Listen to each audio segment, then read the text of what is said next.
For those of you who are not familiar with the ISPC, we're the Independent Science and Partnership Council of the CGIAR, which means that we advise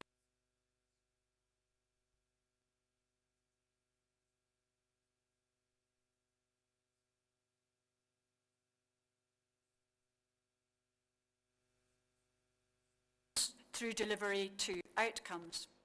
Now, I like to tell people that this is the best job in the CGIAR because we're not responsible for finding money, and we're not responsible for taking the decisions on allocating the money, so people can't blame us on that. We're not responsible for writing proposals, but our responsibilities lie in challenging those who propose the science, who propose the pathways between science and delivery of outcomes that are specified by the donors in the results framework.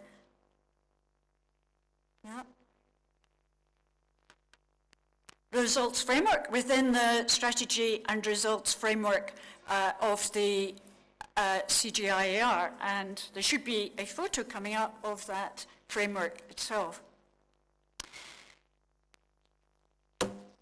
Okay, now within that, I'm sure I don't need to show you the photo. Well, there it is anyway. So this strategy and results framework within it, as most of you know, has 3 system-level outcomes in the next slide. And what this science framework is about is actually to help us understand the pathways and the partnerships that lead to the delivery of the pathways from agricultural research leading to the delivery of that first system-level outcome. In the ISPC, we're actually quite small. We're only 6 members, and I'm going to ask them to stand up later. But even those 6 members, and supported by our excellent secretariat, we cannot cover all aspects of those pathways to all of those system-level outcomes. So this science forum is very much, these science fora are very much about helping us to understand the pathways and the partnerships so that we can do our job better. And our job at the moment, our key priority job at the moment, is reviewing the proposals for the CRPs and for the platforms which have recently been submitted. Now, the CGIAR uses many acronyms. I'm sure everyone here knows that. And they also know that, in fact, some of those acronyms have multiple definitions. And we want to redefine one just for this week, an acronym which most of you will be familiar with, PPP, and you probably think it's public-private sector partnerships is the only definition. But we want to put across that it is, for this week, pathways, partnerships, and priorities. And for rural prosperity. And if you look at the program, then you will see that basically today is about pathways, tomorrow is largely about partnerships, and Thursday's largely about priorities. In the next slide. Oh, sorry.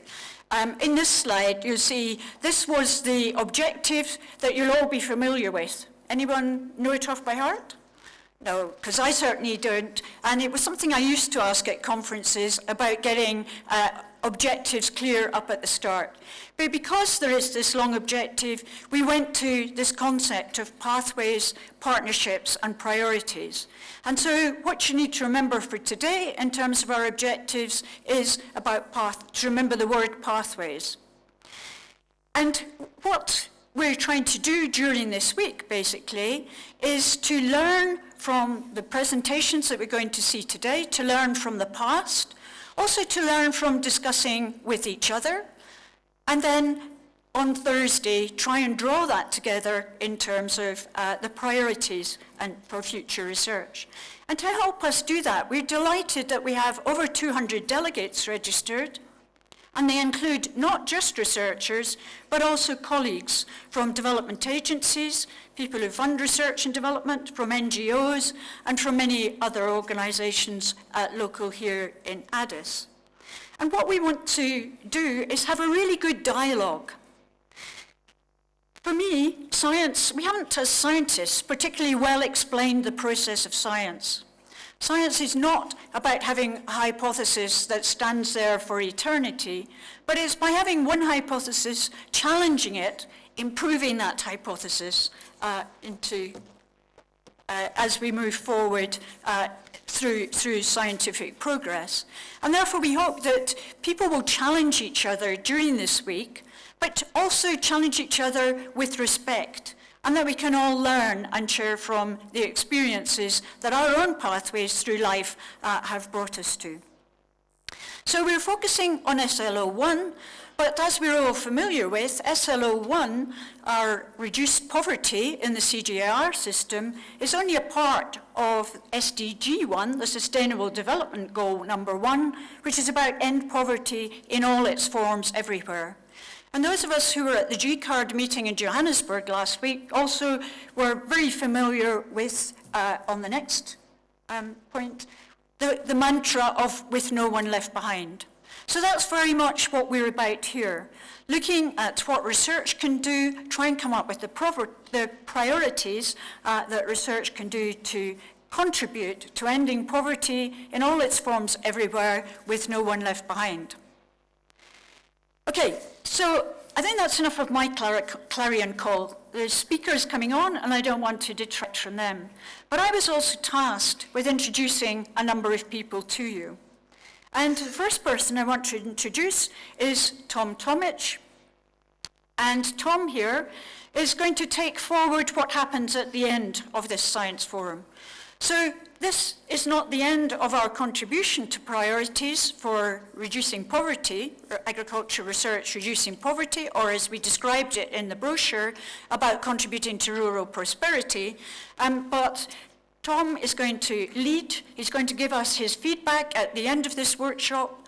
He's going to summarize a lot of the things, and everyone is invited, and you'll hear more from Peter Ballantyne. Everyone is going to be invited to contribute their thoughts on this. And then at the end, we're going to agree on a list of a number of aspects of this area that we're going to delve into in a little more detail in a subsequent workshop. And after that, there will also be the production of a special issue of a journal, which will lead to a publication. And Tom will be looking to anyone who's interested in participating in that to have a discussion with him during the week in relation to that.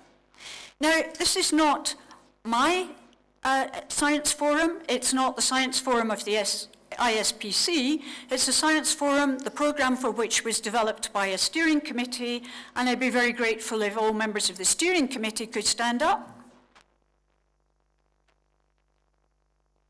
And you can see what excellent support that we had from all these people in developing this program.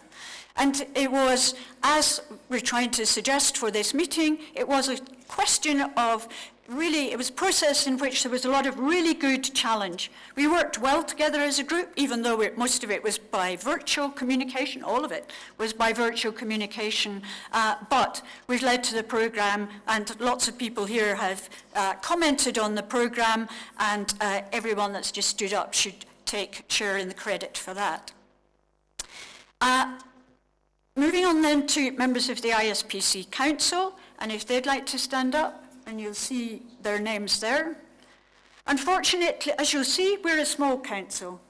And the reason that there is one person who is missing from the council, and very sad to be missing the science forum, and that's Patrick Webb, who unfortunately couldn't join us due to medical reasons, but very much part of it.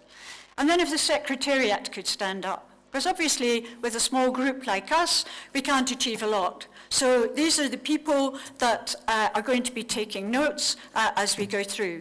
And of course, all of you know Preet by email, perhaps only, but Preet is here. And perhaps you could all join in giving a round of applause to all of the Science Council, but particularly to Preet.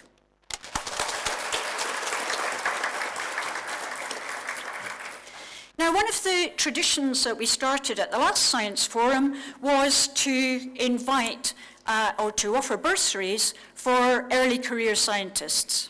We see that early career scientists can bring to a forum like this a different perspective. They don't have the preconceptions, the agendas that we have in our heads for agriculture research for development, and so it brings in sort of new thinking. We ran a competition. And if the early career scientists would like to stand up. Excellent. As you see, we selected 24, and these people should feel special. These are the 24 that were selected out of the 79. So let's give them a clap too.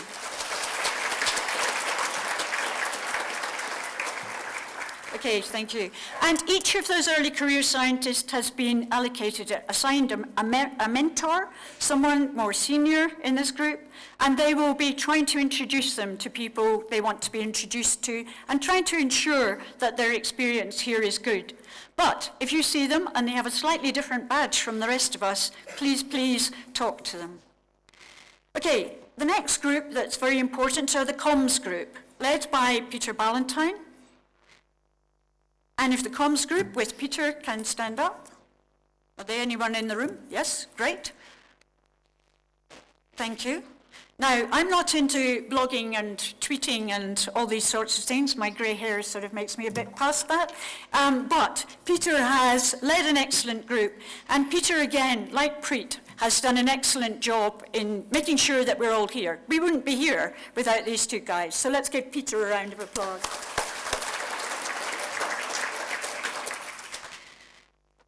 Okay, so the final group are the group of facilitators. And again, you're going to see them during the week, but perhaps they could also stand up just so that you're aware. And these people are going to facilitate the plenary sessions and then also the breakout sessions. So you'll see more of them in the future.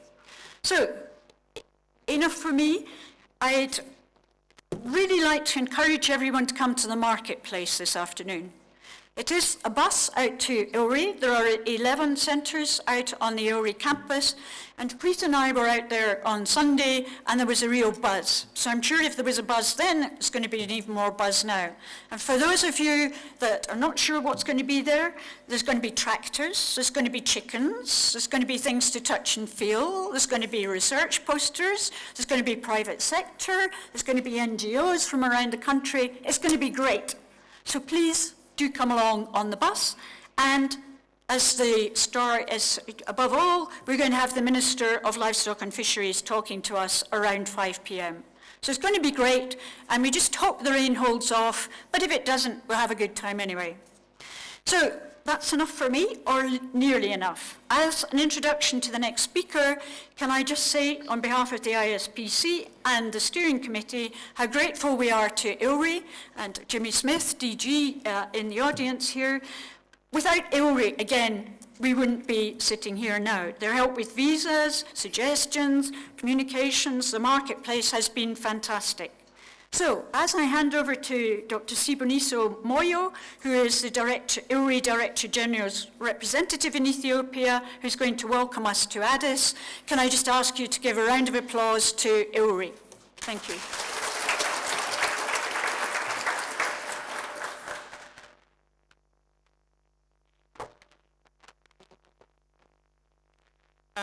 Thank you very much, Maggie.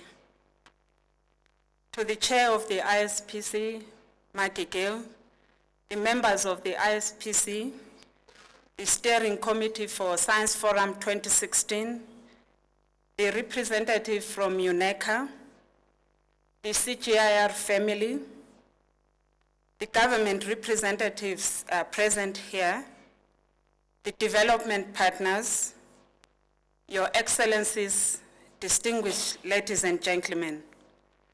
I would like to borrow from our brothers and sisters in West Africa, all protocols observed.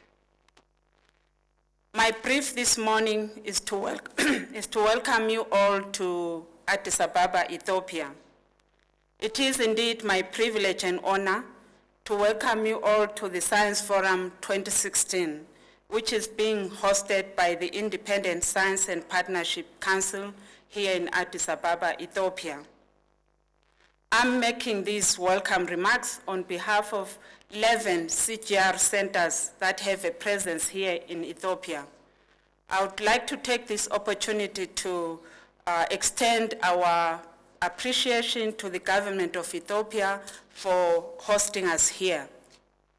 We are members of the CGIAR consortium, which works for a food secure future. We work together collectively on CGIAR research programs with a wide range of partners and stakeholders, focusing on the 3 CGIAR system level outcomes which Maggie referred to earlier on. Just for emphasis, I'll repeat them. Number 1, we aim for reducing poverty, improving food and nutrition security, and improving natural resources and ecosystems. We are very excited this morning to be part of this event, and by the focus of the ISPC Science Forum on the first system level outcome of reducing poverty, but especially the focus on pathways to prosperity, to rural prosperity. These 3 aims are very much aligned with the government of Ethiopia's second growth and transformation plan, which sets a vision for maintaining the gains made so far in the rapid and sustainable growth and transformation of the economy. This is an exciting time in Ethiopia. The Growth and Transformation Plan 2 was launched towards the end of last year. The agricultural sector in this plan is envisaged to continue to play an important role in achieving the vision, resulting in meaningful changes in production and productivity of the agricultural sector in the next 5 years. The plan has set the strategic direction and clear targets by which this vision will be achieved. We have been having very fruitful and structured conversations with the government and other partners on how CGIAR centers can better align and integrate their work nationally as well as internationally in order to deliver on rural prosperity and improved rural livelihoods. We as CGIAR here, we are ready to play our role on this journey. Ladies and gentlemen, in Africa, more than 70% of the rural population, lives in the rural areas where agriculture is their mainstay.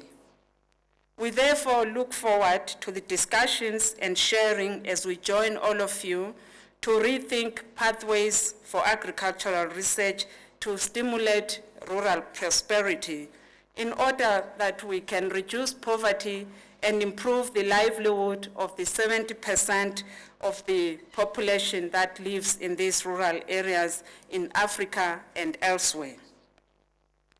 I hope that you've all signed up to come to the ILRI campus this afternoon.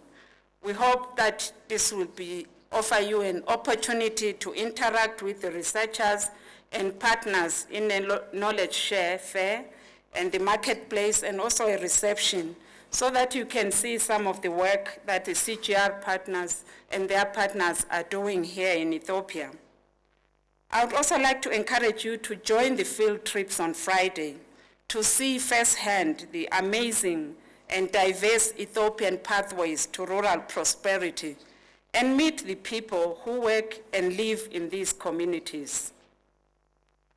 I would like to take the opportunity to congratulate the young career scientists and hope that they will find this forum stimulating and motivating for them to stay in science, focused, and also contributing to this good goal and cause.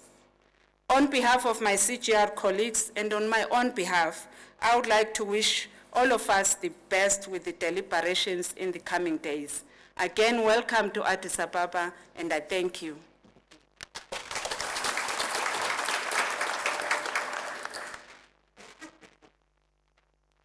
Thank you very much, Bonnie. Now, although we're in a rather formal setting here, we also like to have informal interactions in our science forum. And so I'm now going to ask Rajul, who is a person of many talents and sets the gold standard in terms of running conferences. So she is a must on our steering committees for science fora. She's a Kenyan citizen of Indian origin working in Washington, so a genuine world citizen spanning 3 continents. And she's head of the 2020 Vision Initiative and Chief of Staff in the Director General's Office at IFPRI. And Rajul is going to interview very briefly a few people that are seated around the audience to make the links between this science forum and some of the other events that have been going on and are going on. Over to Rajul. Maggie, after that introduction, I'm afraid to fall flat. But thank you very much. The Science Forum is taking place in the midst of a number of other events, initiatives, meetings, and so to ground ourselves in this scientific and policy discourse, we have asked 4 people to give very brief reflections from their perspectives to share with us their key initiatives and their expectations of this forum. So the first person I go to is Leslie. Leslie Lipper is the new Executive Director of the ISPC Secretariat. She joins us from FAO, where she's also the lead author of the 2016 State of Food and Agriculture SOFA, which is focused on climate change, agriculture, and food security. So Leslie, your perspectives and insights from this report and expectations. Thank you, Rajul, and good morning, everybody. So as Rajul said, I'm just transitioning from a position at FAO to be the Executive Director of ISPC. And in my position at FAO as a senior economist, and I was working on one of the flagship reports of FAO, which is called the State of Food and Agriculture Report. In 2016, the topic will be on climate change, agriculture, and food security. And this report is aimed at agriculture ministries, agricultural technical people, but also broader audiences. And the report this year, it looks both at a global level at key vulnerabilities and key responses we can make to climate change in agriculture and what are the implications for food security. And then one chapter looks specifically at rural poverty and rural smallholders and how does climate change how we think about that and what we need to do. The focus is particularly on the near term, and it's really on looking at what kinds of costs are we facing also with climate change, particularly like opportunity costs of development. So the discussions here are very relevant and will be used. In fact, next week is one of the workshops as part of the preparation for the SOFA, so this material is very timely and relevant and will be incorporated, as has much of the research already from CGIAR, particularly CCAFs and Global Futures, who've been working on providing background materials. So I'd be happy to talk to anybody more about that if any further information is desired. Thank you. Leslie, thank you. And do take up Leslie on this offer, because this is an important opportunity to help inform and influence this seminal report. Thank you, Leslie. The next person I want to call on is Mark Holderness. Mark is the Executive Director for the Global Forum for Agricultural Research, GFAR. And Mark, you have just come in from South Africa, where there was a very, very important meeting, GCAR 3. Can you share with us some of the insights from GCAR 3? What did we miss there? Thank you, Rajul. Well, actually, many of you were there, so you didn't miss it. But anyway, I can give you a very brief update for those who weren't. GCAR 3 is actually a process. It's a process that links in the CGIAR terms, in terms of also shaping the new research programs to fit better with national agricultural research and innovation agendas and with the needs of the poor. And the whole process really is about how do we put the poor at the center of our thinking? How do we really make this bridge between science and society? And what we did was we looked at some of the so-called elephants in the room, some of the big challenges that are stopping research and innovation from having greater benefit, greater impact against the Sustainable Development Goals. And we took that in 5 key areas. We looked at how communities themselves can shape their future better. We looked at the future science needs to meet the future challenges that are coming at us. We talked about how to get better impact from our research. What are the blockages on those pathways between research and uptake and use by farmers? We talked about measures, as this meeting is also focusing on the economic measures. How do we move beyond productivity to start looking really at these measures for other goals of sustainable development, of poverty, of environmental sustainability, of youth, of gender, all these other ones that are in there. And youth had a very strong focus throughout the meeting, right at the front. The future is youth, and the future is shaped by youth. And that also led us into thinking about how do we really make a viable living in agriculture and agri-food systems going forwards? How do we give youth a future? Because if we don't, we face an enormous challenge of a lack of opportunity, of continued urbanization, urban drift through desperation, and the result we've all seen in social disruption and so on. So it behoves us, as all of a community working in agriculture, to really bring a new future. And that's what the GCAR is very much about working together to create that new future. The outcome statement that was agreed came up with a list of collective actions that people are signing up to through their own commitment. There's nothing institutional about this. It's their own energy, their own drive that will make this happen. And we've made things much more clear now. This is all about us, all of us, working together to shape the new future, to bring the new impact.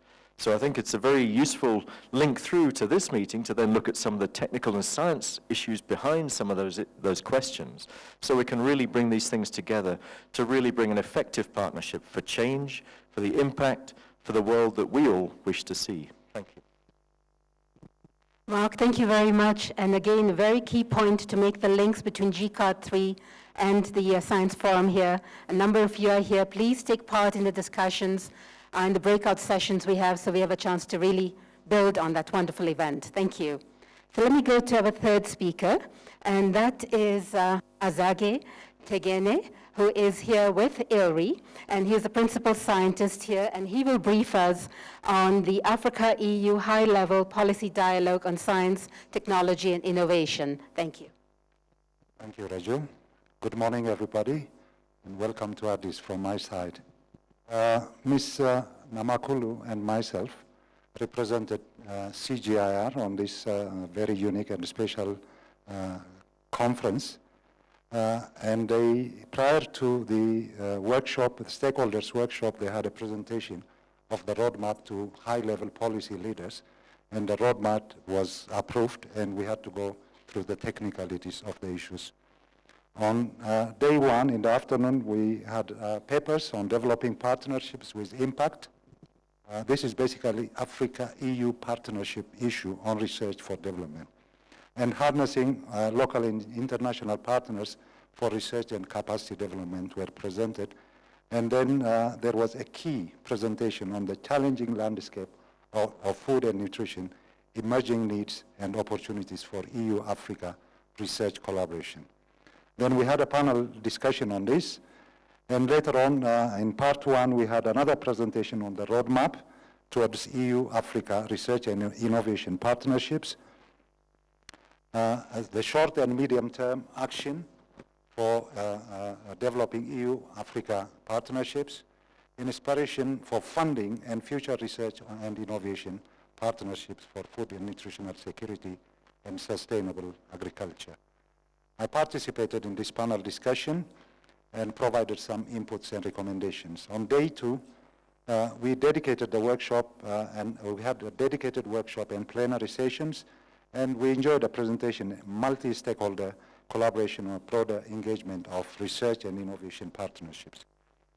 This was followed by 3 workshops on opportunities, challenges, and next steps. Workshop 1 focused on partners.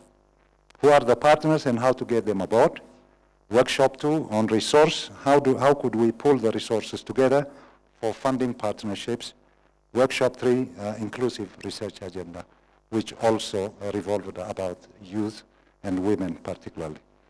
Then this was followed by another panel discussion, but eventually in summary, the output of the 4 thematic areas of research that have been identified are: 1, sustainable intensification; number 2, agriculture and food systems for nutrition; number 3, development and improvement of agriculture markets and trade; number 4, cross-cutting issues, adding value to what exists, facilitation innovation process, strengthening research and innovation capacities, which focus 1 on improved coordination between EU and Africa in this area; 2, supporting innovative processes; number 3, strengthening collaboration capacities in research and innovation communities number 4, social and cultural context.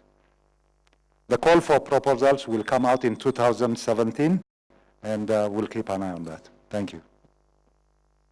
Thank you so much. Both Mark and you have also reinforced the point that Maggie made earlier: pathways, partnerships, and priorities. So thank you both for sharing that. Let me now come to the fourth speaker, and she is right here, an early career scientist, and this is Monica Kansime Kaguraro, who is with seed scientist with CABI in Nairobi. And Monica, your reflections and what your expectations are for this forum. Thank you. Good morning, ladies and gentlemen. I'm, as an early career scientist, my expectation from this meeting, I could categorize them into 3. One, I'm expecting to learn, I'm expecting to share, and also to make some partnerships.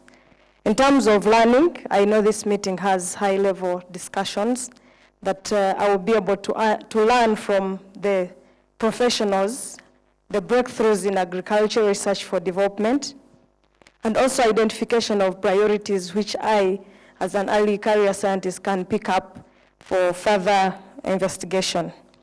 In terms of sharing, I have also prepared something which will be at the knowledge fair tonight. So I encourage you to come and see also what I have. I expect feedback from the professionals, and that will enable me to be able to improve on what I'm also doing. I also expect to participate in the discussions, sharing my experiences of work in East and Central Africa. In terms of partnerships, being a key theme of this meeting, I expect to make new contacts and new linkages, which I can be able to build on for future collaborative research and publication.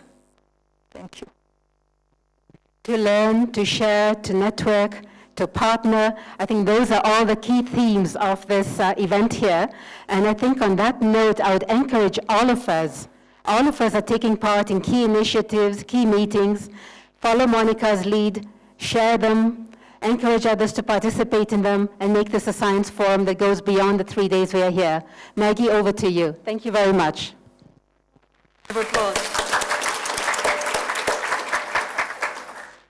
Thank you very much, Rajul, and all those who contributed. Our next session then is moving on to 3 speakers.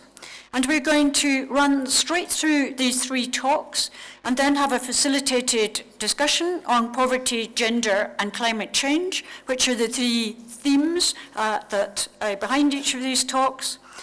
And please note that Rajul has very kindly agreed at the last minute to stand in for Ruth Mines and Dick, who unfortunately couldn't be with us due to a family bereavement last week.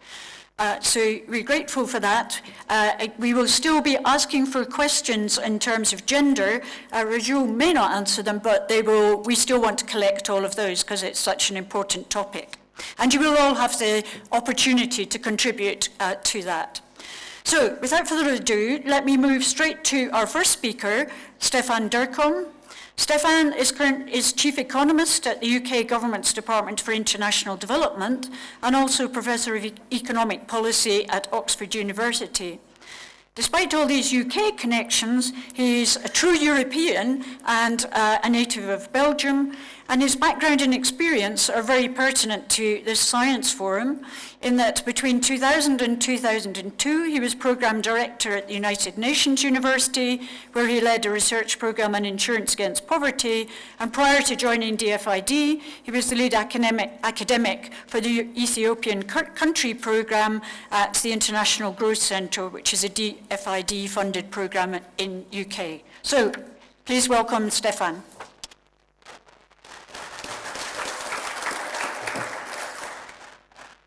Morning. I'm going to try to do it from here. I'm not sure whether...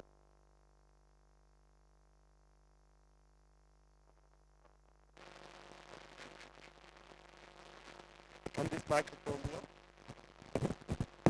It's on now. Is this making any difference? Is this making any difference? Okay, good. No, sorry. The slight as progressor isn't working, so I have to use my left hand here, so that's why I'm standing up here. So thank you very much, Maggie, for introducing me, and I'm very thankful for inviting me at this event. I was asked to talk, this is the first session, to actually quite broadly talk on something that has kept me busy as an academic and trying to think through, how does agriculture and things we do towards agriculture, trying to boost productivity, how does that feed into poverty reduction in economies, and how should we think about it?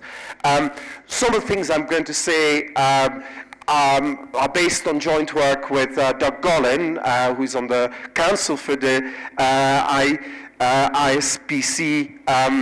He's not responsible for what I say, although I think I would rather recommend you just talk to him if you want to have a much clearer exposition of what I'm going to say now. So the question I want to ask is here at the center of the kind of things that should concern us. We are here concerned with agriculture research, but how does it actually feed through poverty reduction in societies and economies? And the question is about evidence. And maybe for many of you, it's quite obvious. It's a matter of communication and articulation towards people like me working in government agencies that have to write big checks. I want to say it absolutely isn't like that. And it's much more subtle than this. And I actually want to talk a little bit about some past experiences and highlight some of the thinking that emerged in earlier periods of where agricultural research had big impacts. And I want to actually talk a bit about, is success in Asia being replicated in Africa? And how could we think about some of these things in that respect? And how can we improve our understanding in this way? So I want to actually start with making sure we don't misunderstand each other. Rural poverty is still at the core of poverty anywhere in the world. There is no place on earth, it is actually no country on earth, where rural deprivation is less than urban deprivation. And actually it's going to be there for a long time to come. Whatever indicators we look at, and however carefully we look at, that is the case. I can't give you all the details, lots of good research going on that, but that is the case. For example, I have here a little table of multidimensional poverty indicators. Sabine Alcaire in Oxford and colleagues, and James Foster, for example, at George Washington George Washington University. They've been looking at it. This is a multiple dimension indicator. Wherever we go in the world, it's typically there's more people that are suffering from multiple deprivations in rural areas than in urban areas. The gaps are biggest in South Asia and especially in sub-Saharan Africa, but it is the case. And that actually is quite a robust result that is there. Now, having said that, so poverty is fundamentally, and is definitely in process of progress in development, tends to remain the main feature of poverty. It also involves an awful lot of people dependent on agriculture. So agriculture, clearly there is something really close to what is going on with poverty. In Africa, these poor will be largely smallholder farmers. It wasn't the case everywhere, but I will come back to that. The dominant livelihood of the poor is agriculture. So for some it would seem, well, that's an easy justification. Surely, that means, if we then do agricultural research, that must be good for the poor. I want to actually challenge this. This is not at all self-evident that this is the case, despite the stylized facts I put here. So, actually, if we go to the evidence, it is really, really hard. This is not about whether one particular farmer who has happened to have access to something and therefore now seems to have a slightly better outcome, that actually is enough proof. This is about overall, at the level of society and the economy, is it actually reducing poverty or not? And that's what we need to think about. It's extremely hard to demonstrate that. There's some good reasons why the relationship still holds. There is actually not very good evidence. And it's still not there despite numerous attempts and so on. The theory is quite straightforward. Now for some it's always self-evident and we have lots of slogans and just boosting food production, surely that will feed the world and therefore it will defeat poverty. Sorry, it will defeat hunger. Now, actually it's quite rubbish as a statement. It's really not very well scientifically thought through. It doesn't think through how actually anything like that is working through. It's quite neo-Malthusian, and we thought Malthus died in the 18th century, but that's another matter. It is it is really not quite. What we've long discovered, and what we've long known, food insecurity is fundamentally a problem of poverty, which is, again, maybe not controversial, but that's not the same as just boosting food production. That is not the same. Actually, we need to think very carefully when we don't think about the impacts of research, how agricultural technology improvements, how do they impact poverty in a society and in an economy. Now, if you simply think as poor people as consumers, well then, surely, the impact is likely to be positive. If we can increase food production, brings down prices, poor people can consume more food, that must be good. The complication comes that this is not necessarily what poor people are.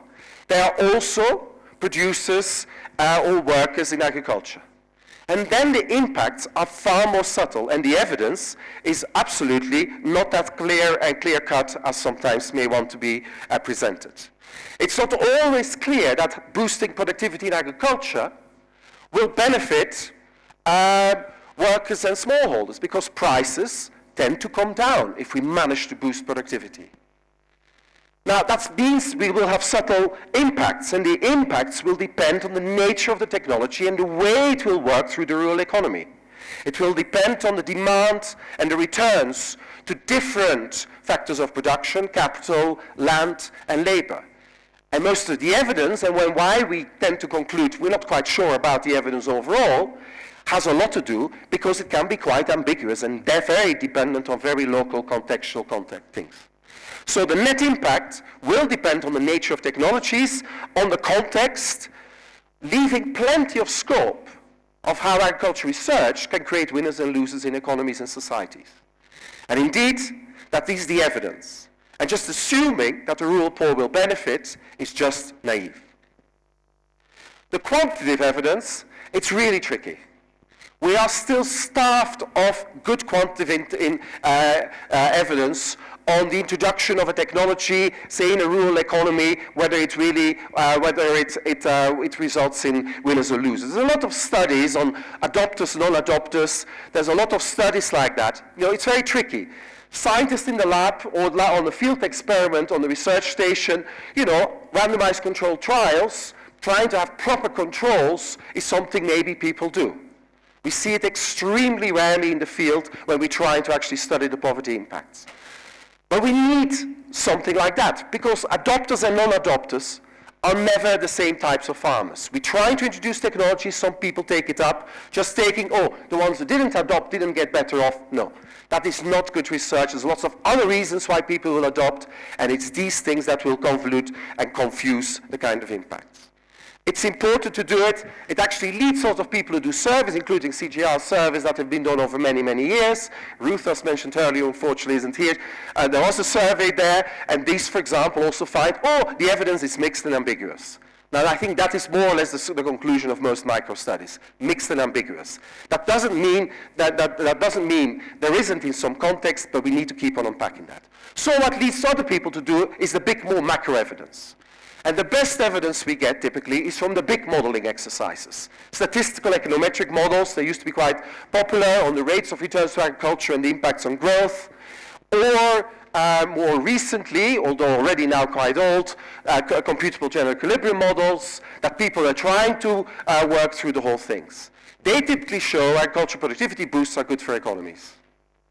Actually, the econometric and all the CGE models, these days, in terms of the standards of the economics profession, we wouldn't usually buy them anymore. They don't get published in the best journals, I can assure you. It is actually really tricky, and it has to do because it's not that it's the right idea to try to do this, it's just very, very hard to execute, to be either statistically convincing or in the modeling sense, to actually the structures you need to tend to impose on these models is that actually partly you get a result by assumption. However careful people try to do it, I don't get convinced by it, and indeed, I tell people in DFID not to use it as an evidence base. It gives your policymakers beautiful big numbers, but actually as a scientific basis, I think there's an awful lot to be done there. I actually think that the better evidence comes, despite me being a really quantitative researcher, always done longitudinal surveys, RCTs and everything, probably actually the qualitative evidence, and the people who've tried to put it all together very carefully have probably done the best job. We call the Green Revolution in India. You know, we talk a lot about can we get a Green Revolution in Africa. Maybe it's not necessarily the slogan, but definitely some of the policymakers still like to do it. And you remember, go back to the 1960s, the promise of rice and wheat, what it offered, you know. I went back to some of the early studies, you know. They were promising on the basis of the field experiments, on the trial stations, you know, 5 times bigger yields, even 10 times bigger yields of using optimal packages. You know, these were big things that were being offered. If I were to ask here, I'm not going to try to do it, we don't have the time, but do you think in the end, was it good for poverty? Well, I wouldn't even mention it, then actually I will say it's not so clear that it was. It is, on the one hand, it took a long time, thank you, it took a long time to get the yield benefits working through the economy. Despite what I said in the field experiments, actually it took India 30 years to double rice yields on average, and wheat yields to triple them, it also took 30 years. You know, even in the field stations have massive promise, it worked very slowly through the economy. But more importantly, the big impact probably went through, it helped growth, economic growth. And it probably helped to keep prices in check. But what happened to the rural poor? You know, poverty in rural India barely changed throughout this entire period. If anything, some people have argued it increased. The big declines in poverty in India, they happened much later. They happened in the 1990s and the noughties. Only in recent 15 years, you do see rapid declines in rural poverty in India. Not during the Green Revolution period. And that's actually quite important to remember. There's a brilliant book, worth reading again, Michael Lipton and Richard Longhurst, New Seeds and Poor People, 1989. Actually, it's worth going back to for a moment and actually quickly have a look at it. They say generally, look, the idea of modern varieties was a great idea, but definitely the agricultural science system, they didn't really think through how it would work through the economy and the rural areas. And more particularly, there was virtually no thinking about how it linked up with the profile of who were the poor. The poor, at the time, were largely landless or very, very small smallholders.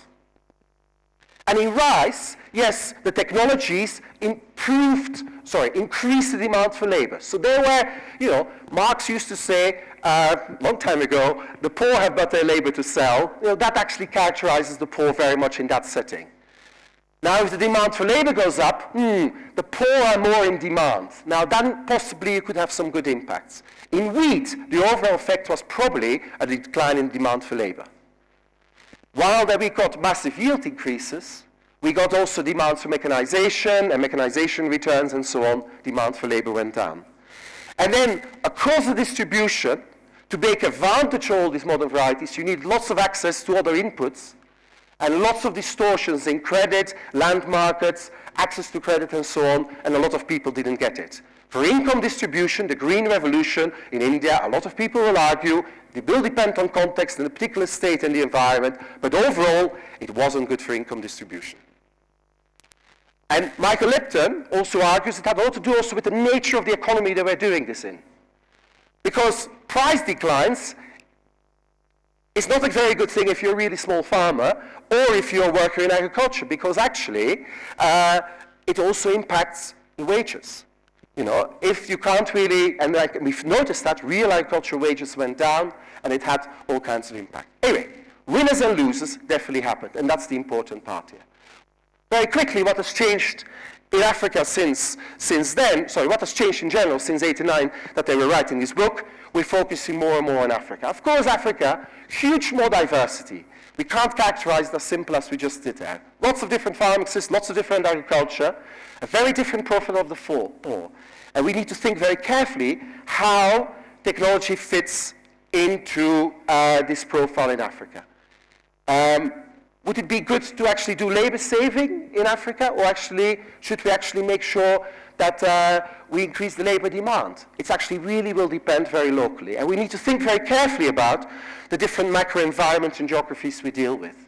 Because the way technology will work through will also very much depend on what's happening in the rest of the economy. So very quickly, in Africa, well, the poor are rural poor.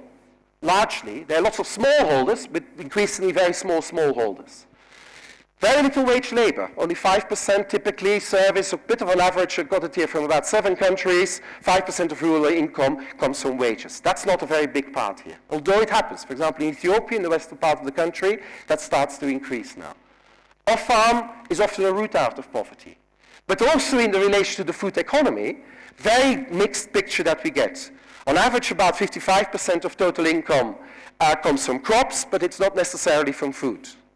And that's total income, that includes subsistence stuff. And about 50% of smallholders in Africa, that's the rule of thumb we these days use, are actually net buyers of food. Now start thinking how some of these things start working in the economy. If 50% are net buyers, it means other 50% are not net buyers, they're actually on the other side of it. It's going to be very tricky, and the winners of losers picture will become very important. So it's not obvious that growing more food is definitely going to be the best thing we can do for poor rural people in a country. It's not obvious. I'm not saying it isn't, but it's not obvious. And the way it will work through the economy will very much depend on whether it's a good thing, if the technology is increasing the amount for labor or reducing the amount for labor. It very much will depend on the opportunities. In some context, if off-farm is the real route out, anything that saves labor may be a good idea, but in another context, if that's not really the option, increasing the amount for labor may actually be the way to do it. And it will all going to depend. And you need to think about it with your technologies. So the technology impact, the direct effect of adopting for the poor, we need to have, and this is just a number of these questions that you have. You need to keep on thinking about it. How will it work essentially through the economy? How will it work through prices? How will it work, and who will be winners and losers? And I really think we need to start thinking all the time about winners and losers rather than this kind of blanket, surely everybody will gain, and let's try to prove this. The impacts also are bound to be much bigger in the way they work through the economy, through growth, and the process of structural transformation. That's the final point I want to make in the last few minutes. And the evidence shows that the fundamental force, for example in India, of actually declines in poverty in the end, was not something to do with Green Revolution, but somehow they got on a real growth trajectory. Green Revolution probably may have helped them to go to that structural transformation. I'm not going to go in that debate now. But it was in the end, when the growth started taking off, that actually the way that worked through the economy, that actually in the Indian case also rural poverty started to come down quite dramatically. So that also means that the direct impact of technology on the poor may not be the relevant question to ask. Because if the secondary effects are more important, you must be very careful. Something that's really good directly for an adopter may actually not be the best thing on the macro picture if it goes at scale. And you need to think through that. So what does it mean? Well, targeted agriculture research may actually be really working best if it can work through the process of structural transformation. So, and agricultural growth, we know it has a higher impact typically let me put it exactly. If we manage to get growth in the economy, if that growth managed to also include a lot of agricultural growth, it tends to reduce poverty well and more. That's not the same as saying we definitely have to do agriculture first. That's important. But it does say if we manage to get a growth process in the economy, then actually agricultural growth tends to reduce poverty quite well. But it will be partly through prices, and it's not necessarily through the targeting of the smallholder necessarily. It doesn't follow at all from the evidence. And then you have to ask yourself, is in every context boosting agricultural growth really the best way of getting the growth going? Is that where you then start? Is that what you're going to do then? And again, it's not so obvious. Golan and others have this really excellent piece.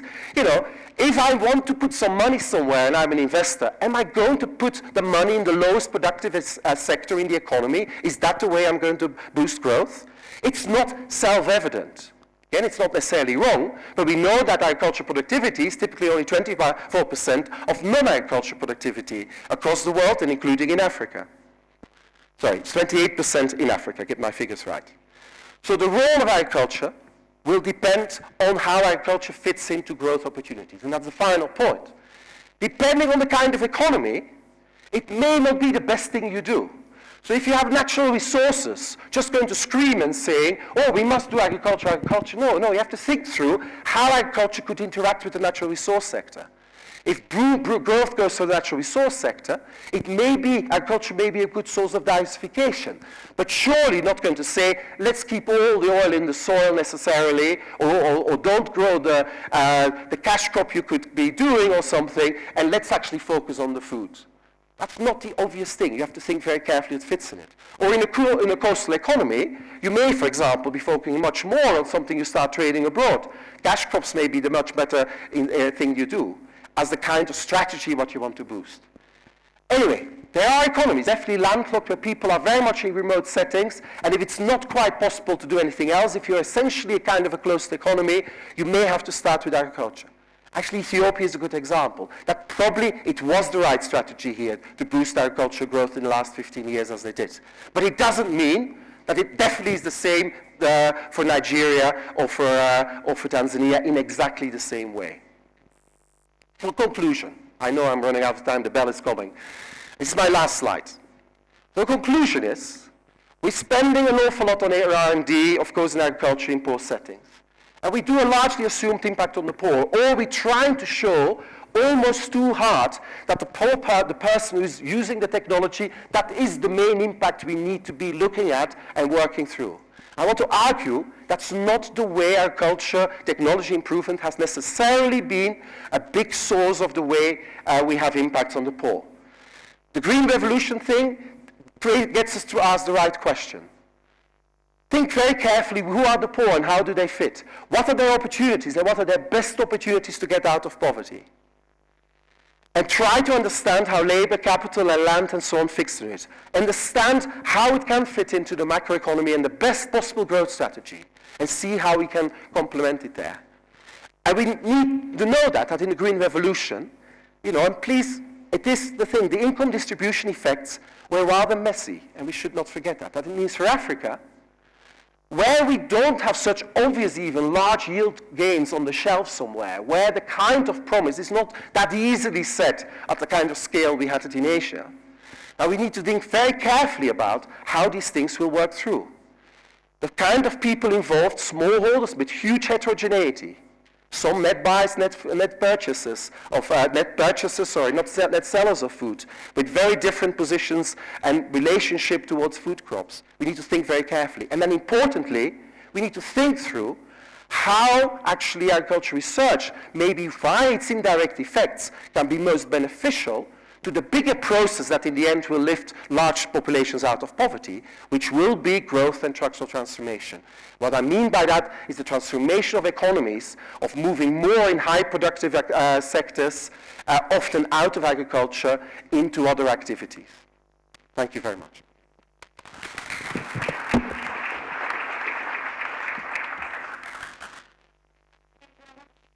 Stefan, for such a stimulating start to our plenary papers in terms of this. I think Stefan's given an excellent example of how we should be challenging some of our assumptions from the past, but also given us some comfort. We shouldn't just be seeing this as threatening of perhaps what we had believed in the past. We should be seeing it as an opportunity into the future. And we have the opportunity here to think, to learn from these sorts of analysis as to what are the research questions we should be asking in the future, and also what are the impact, the types of impact we should be looking for. So thanks very much. Stefan's a very busy man, and we're greatly honoured that he managed to find time in a busy week to come and get our science forum off to such a good start. Let me move on then to introduce, I'm not going to introduce Rajul, I've done that. I want to introduce Ruth Mines-Dick, who is greatly looking forward to coming to this meeting, and we're all very sorry for her loss, and also the fact that she can't be here with us. Ruth is a senior research fellow in the Environment and Production Technology Division at IFPRI, and this year she completed with colleagues a 4-year Gender, Agriculture and Assets project, and it is this particular project that Rajul is going to present this morning. So without further ado, I'll hand over to Rajul. Thank you very much. I'm going to sit and make this presentation. Sorry. So good morning. As this presentation draws on the work of the Gender, Agriculture and Assets project, This was led by IFPRI and ILRI. It was supported by the Bill and Melinda Gates Foundation, and it was undertaken as part of the CRP on Agriculture for Nutrition and Health, A4NH, and the CRP on Policies, Institutions and Markets, PIM.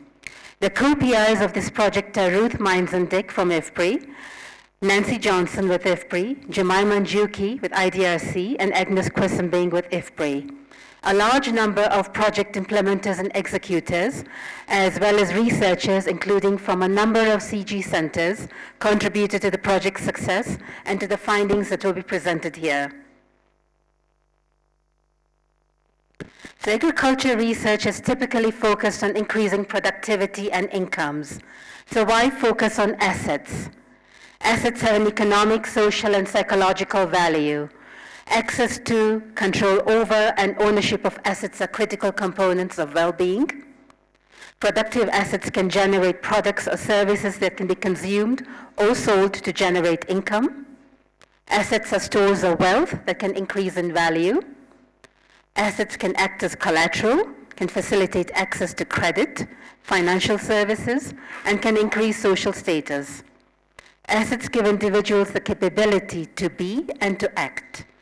And at the end, increasing control over assets enables more permanent pathways out of poverty compared to increased incomes or consumption alone. Why focus on women's assets then? There is a large literature on intra-household allocation that shows that women's assets are important for individual and family outcomes like education and nutrition. And there is now enough empirical evidence to reject the unitary model of the household that assumes there is only one decision maker. It matters who within the household owns the asset. The conceptual framework used in the Gender, Agriculture and Assets Project, GAP, illustrates how central assets are to livelihoods and well-being in a rural agriculture context. Assets affect livelihoods, which affect full income, and then well-being. And don't worry, I'm not going to explain this conceptual framework. I'm going to do that in step-by-step in the next slides. The social, political, and economic context often defines the rights that women and men have to assets. In the example here, men typically have better access to land and to irrigation, while women have lower quality land and less access to irrigation.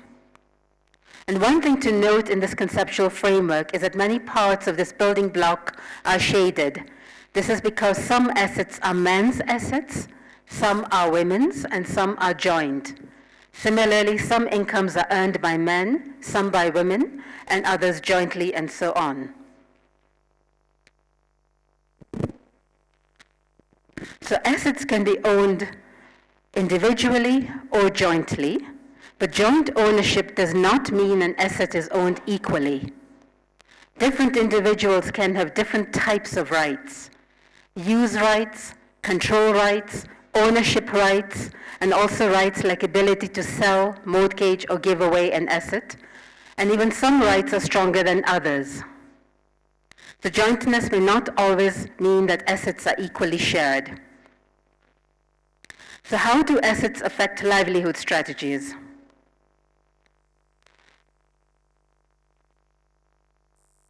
Men typically own transport assets, making it easier for them to take goods to the market and to earn cash incomes. This allows them to pursue specific types of market-oriented livelihood strategies. In many societies, women do not own transport assets, and they also have domestic responsibilities like childcare, so they tend to work closer to the homestead. They may tend